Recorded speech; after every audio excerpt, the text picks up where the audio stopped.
Breaking news, President-elect Donald Trump says he will nominate anti-vaccine activist Robert F. Kennedy Jr. to lead the Department of Health and Human Services. This will put him in charge of a massive agency that oversees everything from drug, vaccine, and food safety to medical research and the social safety net programs, Medicare and Medicaid. Kennedy's stance on vaccines has also made him a controversial figure among Democrats and some Republicans, raising questions about his ability to get confirmed, even in a GOP-controlled Senate.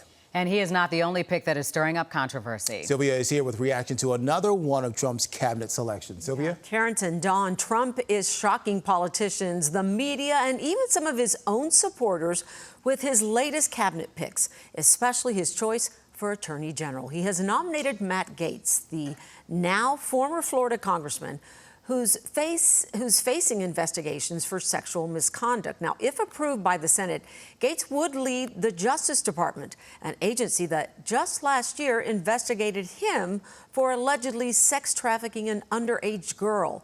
The DOJ did not bring any charges, but the House Ethics Committee launched its own investigation and had planned to vote tomorrow to release the final report. But Gaetz quickly resigned from Congress last night, putting an end to the ethics investigation. But some lawmakers still want to see the committee's findings. The sequence and timing of Mr. Gaetz' resignation from the House raises serious questions about the contents of the House Ethics Committee report. We cannot allow this valuable information from a bipartisan investigation to be hidden from the American people. Even if it doesn't look like it's the right decision early on, it's been my experience with President Trump that it's almost always turns out that it was the right thing to do. Now, many also think Gaetz is relatively inexperienced for the job of Attorney General, having only practiced law for just a few years.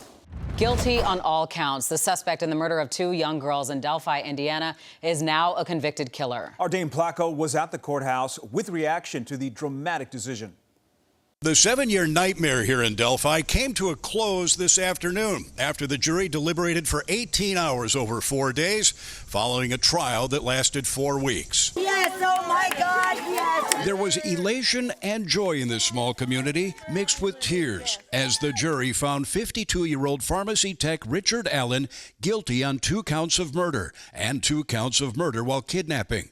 Prosecutors say Allen is responsible for the brutal killings of 13-year-old Abby Williams and her friend, 14-year-old Libby German, who disappeared while on a hike at the Monon High Bridge Trail in Delphi in February 2017. Their bodies were discovered the next day. Their throats had been slashed. Prosecutors say Allen is the person captured on this grainy 43-second video taken by Libby, showing a man trailing the girls, then heard ordering them to go down a hill. A key piece of evidence in the case was an unspent bullet that was found between the girls' bodies that prosecutors say had been cycled through a gun owned by Allen. They also pointed to multiple confessions to the murders made by Allen while he was awaiting trial in solitary confinement at a maximum security prison. But defense attorneys argued those confessions were made under duress, that Allen was mentally ill and suffering from psychosis caused by that solitary confinement. And they argued to the jury that there was no strong physical evidence linking him to the case. After the verdict was read in court today, the judge extended the gag order in the case until sentencing. Judge Gall has not lifted the gag order, so we're not going to be able to make any type of public statement at this point. But Delphi residents say after 7 long years, a weight has been lifted from their shoulders. I believe that this town had a lot of love that was waiting for this day, and we are one again. Tonight we'll be able to go to sleep knowing that we're all safe again. And it's vindication for local law enforcement and the FBI, who were criticized for taking 5 years to make an arrest. I hope it's a healing time, that maybe the law enforcement really took a beating over this, and there needs to be healing for them and the whole community. As they left the courthouse, Allen's wife told reporters, quote, "This isn't over at all," indicating they may plan to appeal the guilty verdicts. Sentencing scheduled here for December 20th. Allen could be sentenced to up to 130 years in prison. A major political loss for the mayor today as alderpeople unanimously rebuke his plans for a $300 million property tax increase, although the vote was largely symbolic. It's a devastating loss for Mayor Johnson. I've been here, going on 17 years. I've never seen this kind of vote take place. All 50 city council members vote down the mayor's proposal for a $300 million property tax hike, although the mayor already acknowledged the hike was DOA. He chalks up today's defeat to a new way of governing. This is a healthy process. This is something that my administration can handle. I'm not intimidated by voices from individuals who are city leaders in their own respect. So this is a good thing for Chicago. Johnson says he's collaborating with alderpeople on alternatives. Some have mentioned legalizing and taxing hemp products. Others, a tax on cloud computing. But 32nd Ward Alderman Scott Wagesback says many alders have been left out. If he's looking to get attention by sticking seniors and families with a massive tax hike, it's not the way to govern. But council ally Alderman Jason Irvin says the revenue has to come from somewhere if city services are to remain unchanged. I mean, if you ask someone in a vacuum, do you want taxes raised? Of course, the answer is going to be no. But if you ask them, do you want your garbage service cut? Do you want garbage picked up every other week instead of every week? Do you want street lights on only for 2 hours instead of all night? When you ask these questions, though, the answers become different. And a group of alderpeople today proposed funding to reinstate ShotSpotter after Mayor Johnson canceled the controversial gunshot detection system. Also, a letter from Attorney General Kwame Raoul expressing grave concerns over proposed Chicago police cuts that Raoul says could jeopardize compliance with the consent decree. All right, our big news story just broke within the past hour. He gone. That is former Bears offensive coordinator Shane Waldron. Here we are after 9 games, and the Bears have decided to part ways with him. Let's bring in our own Lou Canellis to weigh in on the situation. Lou, thanks for joining us this morning. Look, when he was hired, he was kind of the guru. He brought Geno Smith success in Seattle, and that just didn't translate here. What happened?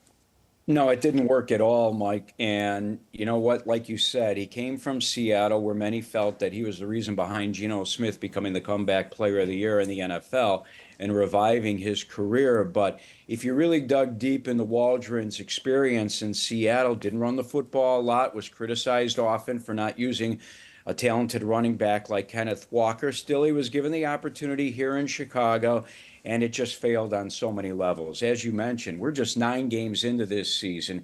Team is 4-5 and has looked pitiful offensively over the last 3 games against Washington, Arizona, and then last Sunday against New England offensively. They haven't scored a touchdown in 2 consecutive games. First time that's happened in 10 years, going all the way back to the Chad Hutchinson days. And you and I were both around during those awful, horrible Bears days with Hutchinson, Jonathan Quinn, and Greg Krenzel trying to be the quarterback for the Bears.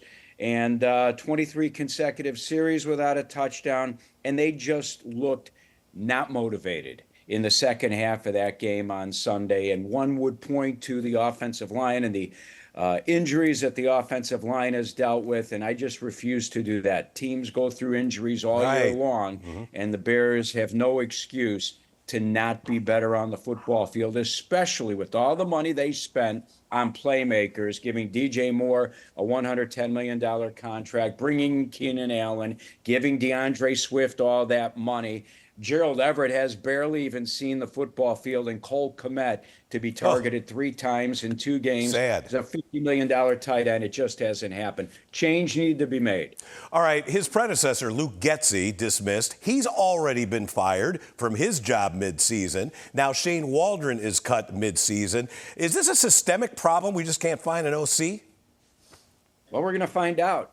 I mean, listen, Thomas Brown's going to be given an opportunity. Thomas Brown will take over the offensive coordinator position now for Matt Eberflus. A little bit of background on Thomas Brown. Was an assistant head coach under Sean McVay and the Rams. They went to high school together. He has worked with running backs, Thomas Brown has. He has worked with tight ends over the course of his career. Where are the 2 areas where the Bears offense has been criticized most this season? Didn't run the football over a 3-4 game stretch enough. And where is Cole Kmet? My opinion, I think you'll see the Bears running the football more now, especially Sunday against the Packers team. It's come up with a lot of turnovers, and Cole Kmet again will be involved in the offense. Thomas Brown actually, Mike, interviewed for the head coaching position with the Tennessee Titans before he took over as passing game coordinator for the Bears going into this season. So he has had opportunities out there, and many feel highly of Thomas Brown because he is a motivator. And if there was one criticism in particular that I had with Shane, it was his voice resonating with his players on offense? Were they fired up? Were veterans like Keenan Allen in the league 12, 13 years excited to play for him? Was Caleb Williams buying into him? Well, the answer was a resounding no, and now hopefully that changes with Thomas Brown. All right, Lou, we appreciate you joining us. Let's hope that Thomas Brown, it's an infusion of new enthusiasm this weekend. We're sure going to need it against the Packers on Sunday afternoon here at Soldier Field. Lou Canellis, good report there. A lateral move from the Chicago Bears. They're reportedly reconsidering building their new stadium on the south side. Could the Monsters of the Midway take on a new nickname as the Bronzeville Bears? Since it closed back in 2008, Michael Reese Hospital and the 49 acres of Southside real estate that surround the lakefront property have sat vacant. Now Crane Chicago is reporting the Bears are reconsidering the site for their new stadium. Fourth Ward Alderman Lamont Robinson welcomes the idea of the Bronzeville Bears if the price is right. I believe that the main priority is to keep the Bears in the city of Chicago. But we need to make sure that this is something that is fiscally responsible for the residents of the city of Chicago and the state as well. Chicago sports consultant Mark Gannis has been involved in the successful completion of more than 24 pro sports complexes around the country and sees the Michael Reese location as an easier path for the Bears. It has one enormous advantage, which it is not subject to the Lakefront Protection Ordinance. So all of the litigation that might then be generated for the site the Bears have preferred would go away. No matter where the Bears decide to build, Governor J.B. Pritzker says the NFL's storied franchise needs to look beyond taxpayer-funded solutions to cover the estimated $4.5 billion price tag. State Rep Cam Buckner, a Bronzeville native, believes there is support in Springfield for financial incentives, but the Bears need to absorb more of the costs. If any of us, whether it's for our homes or our businesses, are looking to move or upgrade or get some new digs, we got to find a way to dig deep in our pockets or find a way to make it work. I think the same should be true for the beloved football team in our hometown. Now, sports consultant Mark Gannis says even though the Bears' priority is to remain in the city, they've bought the land in Arlington Heights, and if the village reduces the tax burden, the Bears would profit most from a move to the western suburb. An Illinois task force has spent months identifying places and people involved with the Underground Railroad, and the goal here is to promote Illinois' historic ties to the Underground Railroad to boost both education and also tourism. Today, findings were handed over to the state legislature with the hopes of preserving history. The plan seeks to unify local Underground Railroad projects and develop new ones across the state. The task force recommends establishing the Illinois Freedom Trails Commission, which would research and commemorate sites linked to freedom seekers and collaborate with similar groups nationwide. We need to explain that, and we need to explain to people the hardships these individuals went through, the trials and tribulations, the bounty hunters that were always a risk. And we just don't think that in the state of Illinois right now, that full story is being told. And they hope that it will be told. There are 25 Illinois sites currently listed on the National Park Service Network to Freedom. Nationwide, the network has identified more than 700 locations in 39 states. As the countdown to Thanksgiving ticks louder, many savvy shoppers have their mind on one thing: how much this year's turkey is going to cost them. While a new study from personal finance company Finance Buzz finds the average price of a turkey has gone down 12% from last year, costs can still vary from state to state and store to store. One of the things that we're headed for this fall for Thanksgiving is less turkey production. David Anderson, agricultural economics professor at Texas A&M, says an overall lack of demand for turkey meat is resulting in fewer birds being raised. Turkeys have been unprofitable to produce, and so we've cut production. Stubborn inflation and recent bouts of bird flu aren't helping either. It's really cut our supplies. Anderson says these factors have been compounding over time to possibly impact supplies. If we look at the whole birds, what we're actually looking for that roast turkey, we've got fewer in storage than we did last year. We might expect some higher prices, even though lately prices have been much lower than a year ago. And because more Americans are also skipping out on turkey for other holiday meals like Christmas, it may lead to further reductions in turkey production in the future. That's where we see some shifting to, say, prime rib or a standing rib roast. In the meantime, the Finance Buzz study finds states with the most expensive turkey prices include Hawaii, Alaska, and California, while Oklahoma, Louisiana, and Mississippi have the least expensive turkeys. We have a major update tonight. In the last 20 minutes, the school board unanimously approved a resolution in favor of charter school families. While this doesn't necessarily mean Acero schools will stay open beyond this academic year, it might, and families say they finally feel heard.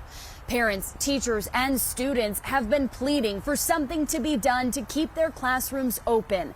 Now, the approved resolution means Acero representatives will be required to testify before Chicago's Board of Education to explain their abrupt announcement last month to close 7 schools. It will also force conversations between Acero and CPS to explore alternatives that could enable the schools to stay open through June of 2026 as opposed to June of 2025. Those schools include Octavio Paz Elementary School in Little Village and Carlos Fuentes in Avondale. The closures would force roughly 2,000 students and more than 200 teachers to find new classrooms. Have the ability to keep our schools open, either to force Acero to keep our schools open through their charter agreement, or CPS can take our schools and keep them open as CPS schools. We just want our schools open and intact, with our students, our staff, and our communities in the spaces together that they've been in for years. This afternoon, we have been unable to reach Acero schools for comment. This is a story that potentially has a far-reaching impact for people with type 1 diabetes. Marlena Goodell has been dealing with uncontrollable diabetes since she was just 5 years old. She is a horse lover who had to give up being at the stables. She had asymptomatic type 1 diabetes. Her daughter and family members would often find her passed out on the floor. Marlena said it just became too much to handle. That is when she learned about an experimental islet cell transplant procedure at the University of Chicago. It involves injecting patients with healthy islet cells from a donor pancreas that can then produce insulin. It also has the potential to reverse diabetes by reducing or eliminating the need for insulin injections. A few weeks after her procedure, Marlena was insulin-free. 3 weeks after that, Dr. Rakowski had called me over the phone and he was like, I wish this could be a person, but today's the day, mark your calendar, stop all insulin, you're cured. So doctors have been doing islet cell transplants for years now, but the University of Chicago is the first hospital to use a certain anti-rejection drug called tegoprubart. Doctors say it's not as toxic as other anti-rejection drugs and has little or no side effects. Now, that's the difference here that we're talking about. And so far in 2 patients, the transplant and anti-rejection drug has worked. So is this a cure for diabetes? We call it functional cure because we're providing the cells and the patients can stop insulin completely. However, it requires those additional medication to protect the islets from rejection. So it's not complete cure in the sense that this is not one procedure and patient is off diabetes forever. So basically, the patient will have to stay on the anti-rejection medication for some time, and there is a chance for recurrence of diabetes. That's why this isn't for all type 1 patients. It's only for those patients like Marlena, whose life is severely compromised. But Dr. Petrowski says this is a major milestone and the next step in the development of a cure for diabetes. On this Veterans Day, President Biden and Vice President Harris participated in a wreath-laying ceremony at the Tomb of the Unknown Soldier. In his final Veterans Day speech as president, Biden called on Americans to keep perfecting our union. Many obligations, but only one truly sacred obligation. Sacred. To prepare those we send into harm's way and to care for them and their families when they return home and when they don't. It's an obligation, not based on party or politics, but on a promise that unites us all. This is the last time I will stand here at Arlington as Commander-in-Chief. It's been the greatest honor of my life to lead you, to serve you, to care for you, to defend you, just as you defended us. U.S. military members were also honored here in Chicago as the city was officially recognized as a Purple Heart City. Organizers say the recognition reflects Chicago's deep respect and gratitude for those who have served in the armed forces to protect the freedoms and way of life enjoyed by its citizens. You defended the freedoms of millions of Americans who you do not know and who will never meet you. But you served vigilantly to defend an idea that liberty, that equality, democracy are worth fighting for. That America, however imperfect our founders thought we might be, is the greatest nation on earth. Mayor Johnson says there are more than 65,000 service members living in Chicago alone. Well, let's go to suburban Bensonville, where some 200 veterans were given the red carpet treatment at a medal ceremony and breakfast earlier today. Joni Lum spoke with some veterans and elected officials about the importance of this day. Veterans are the most important people today, and they got the VIP treatment here at White Pines Golf Club in Bensonville. About 200 guests from all of the armed forces began their day with breakfast and a formal thank you from the community. Veterans were presented a gold medal marking the 80th anniversary of D-Day, and they got to share their stories with citizens who appreciate them. Officials say Veterans Day also is a good opportunity to look ahead, to begin to heal the country.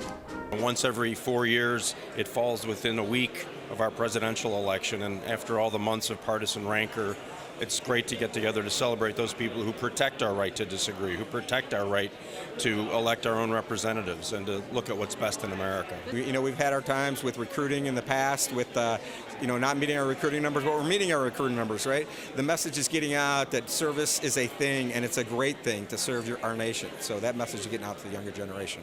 We've got our Marine Corps color guard here today, so it's been the honor of my life to be able to serve the nation and to serve it as a Marine. They say the American flag represents a nation's gratitude, and on this day, veterans should be considered American heroes. Good morning, guys. Yeah, we're deep into the Museum of Science and Industry right now, and yeah, it's an exhibit where you've been before, you're going to remember it, and I have been here before, and it still makes me say wow when I come in. U-505 submarine. I'm with Dr. Jula Saradakis. Let's talk about your curator here at the museum. Let's talk about how the museum acquired this and what it means for folks when they come in and what they learn about. Sure. So the sub came to us in 1954. It was in New Hampshire Naval Yards. It was brought through the Great Lakes, parked on the 57th Street Bridge, and then one night on September 2nd, 1954, hauled across Lakeshore Drive and parked right next to the museum where it opened as an exhibit. And we brought it indoors in 2004 to protect it from the elements. And now the exhibit is a powerful way to learn about the ingenuity, the challenges, and just what it was like for everyone who was involved in naval warfare during World War II, but especially the Battle of the Atlantic. When people come in, of course, they're able to go around and see the different displays and really sit there and listen to the stories. But you have something, a behind-the-scenes look for us this morning, some artifacts that you have. Can you explain what you have on the table here next to us? Sure. So these are two artifacts from the U-505 archives. And this first one is a watercolor that was painted by a crew member on the USS Guadalcanal, which was the aircraft carrier part of the task group that captured the sub. His name was Alan Stevens, and it was painted only about 3 days after the capture of the sub. Pretty good, and it kind of makes you wonder what was going through the minds and the feelings of all those crew members who were involved in the battle and capture of the sub. And that document. Yeah, and the document is a telegram to the USS Pillsbury from the Secretary of the Navy on behalf of President Truman, letting them know that Germany had surrendered. And that was May 8th, 1945. That was the end of World War II in Europe. Quickly, for folks at home, I think this is a great place to spend Veterans Day and remember those who have served, because this isn't just for people who served on the sea. It's for every service member, correct? That is, yes, that is exactly right. This stands as a national war memorial honoring all service members, both men and women who served in both world wars. Thank you so much for your time. Okay, thank you. Veterans get in free all year round here at MSI, not just today on Veterans Day, which I think is great. I will toss it back to you. All right, thank you, Gabby. And of course, we want to give a shout out to Gabby's dad, David Primus. He was a Marine infantryman for 5 years. He started in the Marine Security Forces, right, Gabby, in Guam, and then ended as a corporal in the Weapons Company, 3rd Battalion, 9th Regiment. Do you want to say anything to your dad this morning? You know, that's a mouthful, Natalie, so I'm impressed you were able to say that all. Thank you, Dad, for your service. Thank you, everyone who has served our great country. We wouldn't be here without you, and you hold such a special place in my heart, so thank you very much. You and your dad look so much alike, They do, too. right. So cute. Thank you, Gabby, and thanks, Gabby's dad. Illinois Democrats say they are meeting this week during their veto session to come up with a legislative plan to counter the incoming Trump presidency. The president-elect made inroads in Illinois, but it did not translate to down-ballot success for Republicans. They didn't gain any seats in the State House and might even lose a few more when the final vote is counted. I'm not making victory laps. I would have loved to pick up seats, and I'm very disappointed in myself. I am the leader, and that is my responsibility, but I certainly don't consider the Illinois House Republican Caucus a loser. That means Illinois Democrats can pass legislation without Republicans. House Speaker Chris Welch says there are discussions with the governor at present on legislation to pass before Trump takes office in January on issues like climate change, abortion, and protections for unions. In Illinois, we believe in public employees. We believe in unions. When it comes to women's rights, President Trump and a Republican Congress has said they would be interested in a national abortion ban. That's something that we need to look at. But Republican leaders say Pritzker and Democrats should rethink their anti-Trump approach, given his improved numbers in Illinois. Instead of focusing on common sense solutions for Illinois, they're more concerned with enacting policies to counter what they think Trump might undo. This isn't leadership. It's petty politics at its worst. This comes as Illinois Governor J.B. Pritzker, along with Colorado Governor Jared Polis, announced a coalition called Governors Safeguarding Democracy, which they say will protect states from potential authoritarian overreach from the incoming Trump administration. Quote, "At this critical moment in our history, we must unite to protect the foundations of our democracy and ensure our institutions withstand threats and persevere in their mission to improve the lives of our people," Pritzker said in a statement.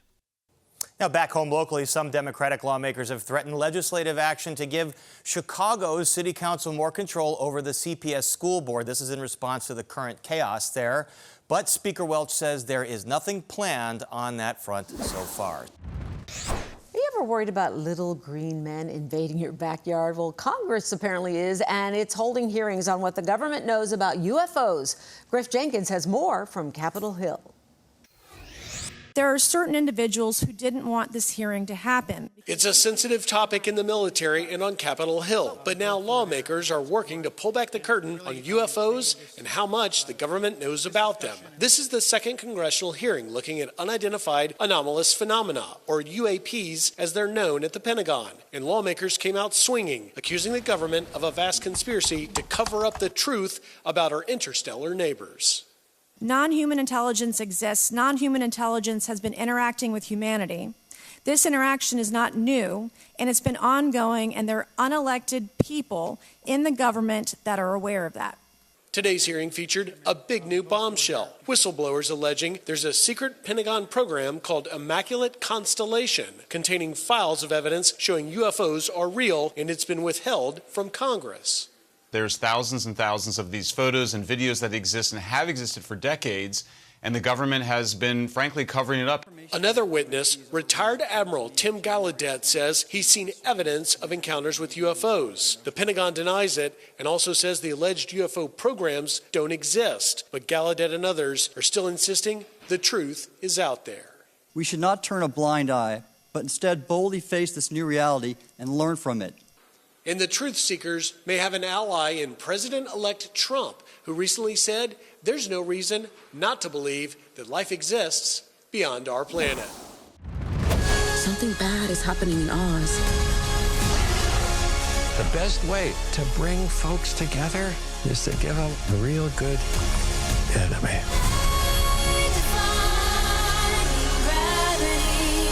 You have no real power. That's why I need you. Don't let her get away! This wicked witch.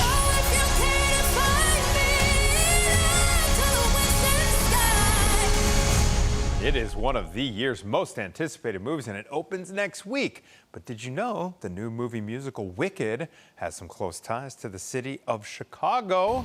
Let's check in with Jake Hamilton, who is live for us to explain this connection. Hey, Jake.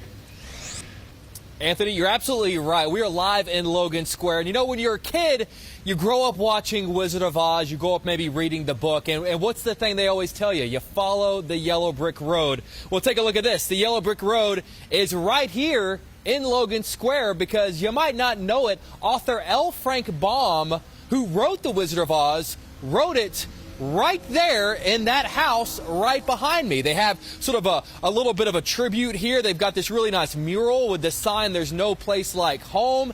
And as you know, the new movie musical Wicked is a bit of a prequel based on The Wizard of Oz. In fact, the Wicked Witch of the West in the musical is named Elphaba, and they got the name Elphaba. Take a look at that. L. Frank Baum. That's where they got the name Elphaba from. So I had the chance to chat with the director of Wicked, the new big screen adaptation of the musical, and I wanted to know if, you know, Wizard of Oz, L. Frank Baum, if the entire Chicago history of this story in any way played into Wicked, and his answer, of course, yes, it did. I've always heard that the name Elphaba comes from L. Frank Baum. Yes. I'm coming at you from Chicago. Yes. L. Frank Baum wrote Wizard of Oz. While in Chicago, we literally have an Oz Park in Chicago with the statues all around. Yep. I'm sort of curious, you talk a lot about the homework and the research you did. Did you go back to Baum, and at any point did the city of Chicago come up in your time in preparing for this? Well, the World's Fair in Chicago at that time definitely played into what we thought of what the Emerald City should look like. We wanted those references. And then the Denslow drawings were big references into our movie. I went back into Baum's life, who's a complicated character, but at some point he raised show chickens. And so there's a band playing, and those show chickens are there playing the piano. So there's little nods to Baum throughout. But that sort of City of Lights, that coming into the World's Fair, was something that we thought of often. He described it as coming into where you could see, it was like the first time a giant grid of lights were happening. So you could see, so we wanted that when night falls there, that you could see that grid of light happening. And that this was a place of ambition. This was a place of acceptance. This was a place of where the animals and the people could interact of all shapes and sizes. And so we very much played into that and looked at designs of that.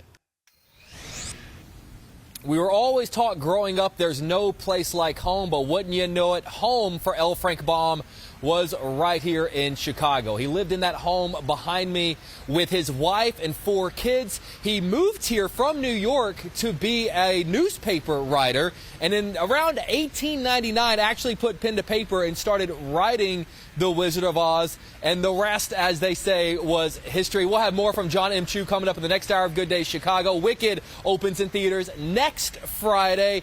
Anthony Ponce, you told a great story, I think a little bit earlier this week, that one day you were riding in the car with the great Mike Flannery, and you were looking at the Chicago skyline, and what did he say? He said, "Look at that, Anthony." I was a young intern, and we were right at the Promontory Point on the south side where the lake comes, sweeps in front of the skyline. He's like, "Look, it looks like the Emerald City, the Emerald City."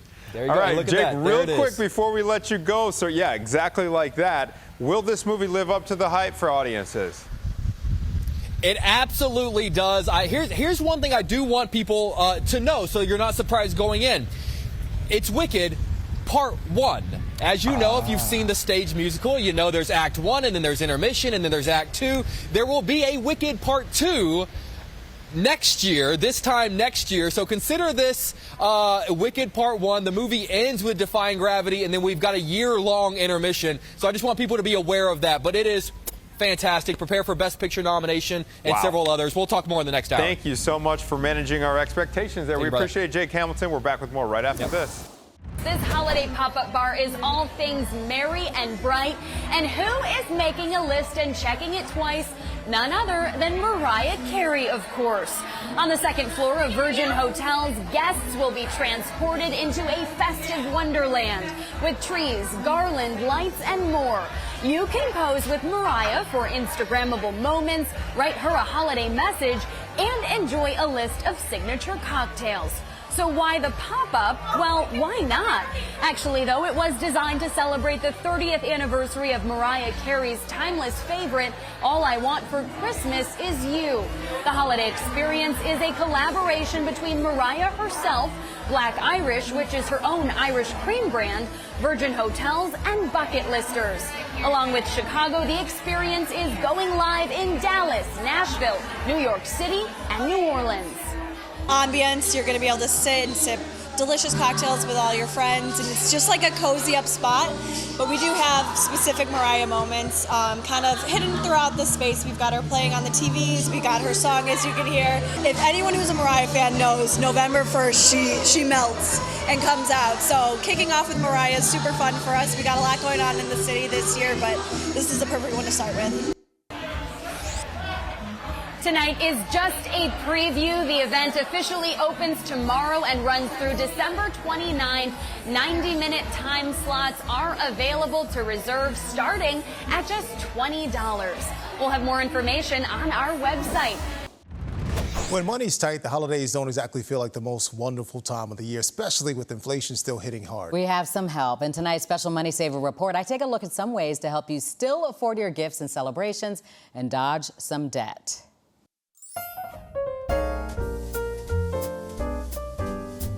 Christmas is just weeks away, so it may be too late to save money to pay for your holiday gifts, which means it may be prime time to rack up some holiday debt. So the best thing we can do is make a plan. First, making a plan for the debt that you currently have. You want to make sure that you have a plan to pay it off. While not all of us may be able to double or triple our minimum bill payments during the holidays, our experts say you can help manage your debt. For some people, you might be better off using a balance transfer card. And the reason is this will give you up to 21 months with no interest accruing. So it will buy you some time, help you get through this holiday season without feeling like you have to make as big of monthly payments towards that debt. And then when January comes, then you can start really focusing on those debt repayment goals. Warrock says look for a card that offers the longest term with no interest. She also says look for free rewards offered by retail stores, credit cards, and consumer cashback apps. It can also pay to rebalance your budget. And maybe you're even wasting money without realizing it on forgotten subscriptions. Maybe you're paying for premium movie channels on your cable plan you really don't need. Even doing things like calling your service provider to negotiate your rate, or maybe they have a promotion to help you save an extra $10 or $20 on your bill. Even bundling services. If you take the time to do that work, Warrock says those money moves could save you between 10 and 20% on some of your bills. While going all out for the holidays may seem like a good idea at the time, our experts say those shopping splurges can really add up if you're not careful, which is why Warrock says you should give yourself time to think through an impulse buy. At least sleep on it. 24 hours is enough time to think through whether it's something you need, and most chances you'll forget about it and then have saved yourself some money. Next, it's time for the talk, the holiday gift-giving talk. Taking a step back and talking with friends and family about scaling back this year. Maybe everybody doesn't need the same expensive present that you usually buy them each year. The key is to have this conversation with your friends and family before they start their holiday shopping. And you might be surprised that your friends and family are really open to that conversation, and nobody wants the holidays to cause financial stress for people. Well, this year, according to a Deloitte holiday survey, consumers are expected to spend more than $1,700 on gifts, travel, and other holiday expenses, and that's about an 8% increase from last year. The holidays are here, and so are the scammers looking to steal your cash. But we've got your back so you don't get caught off guard. We're here to help. And help us beat deceivers at their own game is Steve Burness, our friend, president and CEO of the Better Business Bureau of Chicago and Northern Illinois. Nice to see you, Steve. Thank you so much for having me today. Yeah, you always say 'tis the season, right? So let's start with holiday travel. Scammers are now targeting travelers with fake TSA pre-check websites. Tell us about that. Well, they're putting the fear in you that you may lose it if you don't click on this link. So they're sending out emails to people hoping they have this TSA pre-check. And they say you may miss out on it if you don't click on this link, or it may expire, or you have something's wrong with your account. They want you to click on that link thinking you may not have it for the traveling for the holidays. And it's not TSA's website. Obviously, it's a scammer taking advantage of the situation, asking for a social security number, account number, passwords, and even credit cards. So if you think you're getting it from TSA, deal with them directly. Go to their website directly. Don't follow any links that come out of the blue saying something's wrong and you got to act quickly. I'd like to say I didn't see this next one coming here, but really nothing should surprise us anymore. Holiday decorating is a target now, too. Yard inflatables are a pretty big trend right now. But you say scammers looking to deflate that joy, too. They are trying to deflate that joy, unfortunately. What happens is they create these fake websites, fake advertisements on Google. And a lot of people don't realize they're just dealing with a scammer and not a reputable business. And I think consumers are, have to step back and do some research on the organization itself. A lot of times people get those ads that appear and they just click on it because they think it's a great deal. But you can't just do that. You got to do the research on them. So we're seeing now people getting ready to decorate for the holidays. The scammers are taking advantage of the situation and saying they have these great offers and just need your credit card number only and we'll send it out to you and you never get them. And of course, there's always the scams that come from online, like texting from credible companies like Amazon and banks. So what do we need to know about that? Because that one might be kind of easy to be taken advantage of. It happens all the time, especially around the holidays. You'll get it from UPS and FedEx and all those about your packages. If somebody wants you to do something quickly, that's the tip-off to the rip-off, as we'd like to say. If you think it's a legitimate text, go to that company's website directly. Don't click on those links. It's getting to a point, it's getting so severe out there that Better Business Bureau suggests you don't click on those links and don't answer your phones unless it's some of your contacts. Let it go to voicemail, and then you can do your research and homework on there. But the 30-minute rule applies. If somebody wants you to do something quickly in 30 minutes or less, that's usually the tip-off to rip-off, is that they want you to think about it, or you got to act quickly, or something dire is going to happen. Those are not usually true. Those are usually the scammers. Oh, we got a special treat today. We got the double slogan from him today, the tip off to the rip off. Right. Thanks, Steve. Always good to see you. Yes. And again, we should remind people to, if they are scammed, to go to the scam tracker on you guys' website. That way everyone knows about what's going on out there. Thank you, Steve. It's the hard knock life for us. It's the hard knock life for us. Instead of treated, we get tricked. Instead of kisses, we get tricked. It's the hard knock life. 9:41. We know that song. The iconic musical Annie is now playing at the Chicago Theater. And joining me now, I'm so honored to have Hazel Vogel, who plays Annie herself, alongside Kevin, who plays Sandy. Thank you both for being here. Of course. This is awesome. Okay, so first, let me just kind of knock a few things out. How old are you? I'm 12. And what grade are you in? I'm in 6th grade. 6th grade? Yes. So how does it feel to be a part of something like this? It's very special. The cast and the crew are all so special. All the creatives, the director, the choreographer. They've made the show really amazing. And it holds a special place in a lot of people's hearts. So I can't wait to bring it to everybody. Yeah. Is this your first big play? A couple years ago, I was on the Les Mis tour, so this is my second. Okay, you're a veteran already. Yeah. Okay. So, what reception do you get from people who come, because it is so special to so many people? Yeah. It's really cool to bring this to so many people, and there's even from opening night, I met 2 little girls who came, and they were like, "Oh my gosh, you did so amazing!" I was like, "Thank you." And this is a lot of people's first show, so it's really it's really special to be doing this. Yeah, have you been to Chicago before? I have a few times. Yeah. What do you think about performing in the Chicago theater? It's really cool. It's a very, very beautiful theater. It's also kind of cool because it was built around when the Annie comic came out, so it's nice to be doing a show that's almost as old as the theater. You are super smart, and he is super chill. Oh, yeah. You work with him all the time? I do, yes. He's on stage with me most of the time. Awesome. So you've guys kind of created a bond? Yeah, he's like my best friend. I love it. Okay, now what's your favorite song in the production? Well, it depends, because my favorite songs to like sing backstage are Easy Street or Never Fully Dressed Without a Smile. But my favorite songs to do on stage are Hard Knock Life or Anything But You, which is my duet with Daddy Warbucks. Aha, and what are you going to do for us today? Oh, today I'm going to sing Tomorrow. Ooh, looking forward to it. And I'm just going to get out of the way and let you take it away, okay? Alrighty. All right.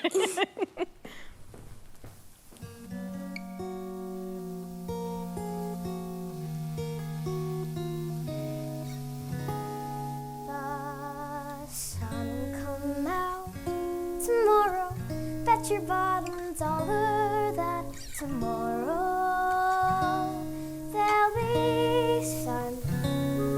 Just thinking about tomorrow clears away the cobwebs and the sorrow till there's none. When I'm stuck with a day that's gray and lonely, I just stick out my chin and grin and say, oh, the sun will come out tomorrow, so you gotta hang on till tomorrow. Come what may, tomorrow, tomorrow, I love ya, tomorrow, you're always a day away. When I'm stuck with a day that's gray and lonely, I'd stick out my chin and grin and say, oh, the sun will come out tomorrow, so you gotta hang on till tomorrow. Come what may, tomorrow, tomorrow, I love ya, tomorrow, you're always a day away. Tomorrow, tomorrow, I love ya, tomorrow, you're always a day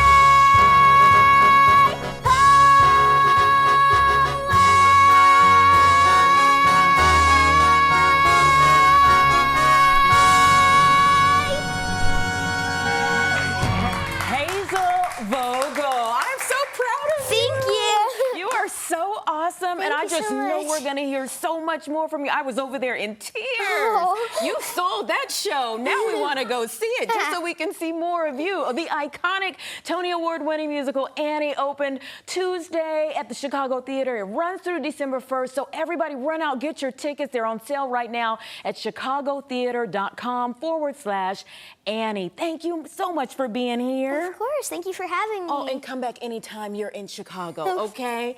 Even if that's tomorrow. Nobody is happier about that than the Jersey Girls. We're so excited to have them back here for Orange Friday. I've known these gals for a number of years. Talented group. Let's start by talking about where you guys just got done performing. You were in Florida. Daniela, tell us about that trip. Yes, we were. We were just in Fort Lauderdale performing for the Fort Lauderdale International Film Festival. We had two events. We had at the Friday night, the Hard Rock. That place is awesome. Sure. If you've never been there, it is epic. And then we had at the man who hired us and brought us there, he has like a huge party back at his house. And who it's all happened to be barbecue. there? Ray Romano. Ray Romano was there? Ray Romano was there. Was he the best? You love him. So he honestly, that was like my childhood coming to life. I was starstruck by Ray Romano. Oh, that's great. It was awesome. I've seen the pictures. You love him. Lindsay, you guys are going to be appearing on a cruise. Yes, when is that's that? What right. cruise line are you going to be with? Yeah, first time for us. We're going to be on the Chicago Music Cruise. It's the Oasis of the Seas, Royal Caribbean. Okay. So we'll be leaving out of Fort Lauderdale, and we'll be with a bunch of other bands, Seventh Heaven, Hillbilly Rockstars, Tony Ocean. So we're really excited. This is in March? In March 2025. Can March folks still get 22nd. tickets? Yes, you can still get tickets. You have to go to chicagomusiccruise.com and be sure to mention Jersey Girls. The Jersey Girls. All right, Deanna, you and I go way back here. You guys are appearing all over Chicagoland, and in the past month or so, you guys did a show where you dressed up as Kiss. This was a huge hit, wasn't it? I think we got some pictures of. Yeah, look at these girls. Extra special, yeah. We really embodied these characters. I think we want to do it again. That was actually a really fun venue in Burridge called Johnny Caps. We'll be back there on December 19th. We're doing Christmas music this time. So great. We may be elves, we may be Frosties. I don't know what we're going to show up as. But you won't be Mrs. Paul Claus? Stanley, Peter Criss, the whole gang. You was never made know. for loving you. All right, what are you going to sing for us now? We're going to sing some Whitney Houston. I think that's good. Let's give it up for the Jersey Girls. Take it away, ladies. Thank you.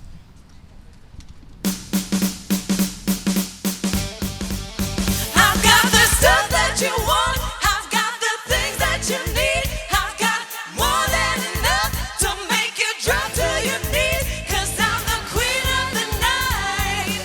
Queen of the night. Oh yeah. Oh yeah. Oh yeah. I see no difference if I'm wrong or I'm right. I got a feeling and I'm willing tonight. Well, I ain't nobody's angel. What can I say? I'm just that way. Hey, I've got the stuff that you want. I've got the things that you need. I've got more than enough to make you drop to your knees. 'Cause I'm the queen of the night. Queen of the night. Oh yeah. Oh yeah. Oh, I just say it again. 'Cause I'm the queen of the night. Queen of the night. Oh yeah. Oh yeah. Oh yeah. You've got a problem with the way that I am. You say I'm trouble and I don't give a damn. 'Cause when I'm bad, I know I'm better. Just wanna get loose, give it all to you, baby. I've got the stuff that you want. I've got the things that you need. I've got more than enough to make you drop to your knees. 'Cause I'm the queen of the night. Queen of the night. Oh yeah. Oh yeah. Just say it again. 'Cause I'm the queen of the night. Queen of the night. Oh yeah. Oh yeah. Oh yeah. 'Cause I'm the queen of the night. Queen of the night. Oh yeah. Oh yeah. Oh yeah. I'm the queen of the night. Oh yeah. Oh yeah. Oh yeah.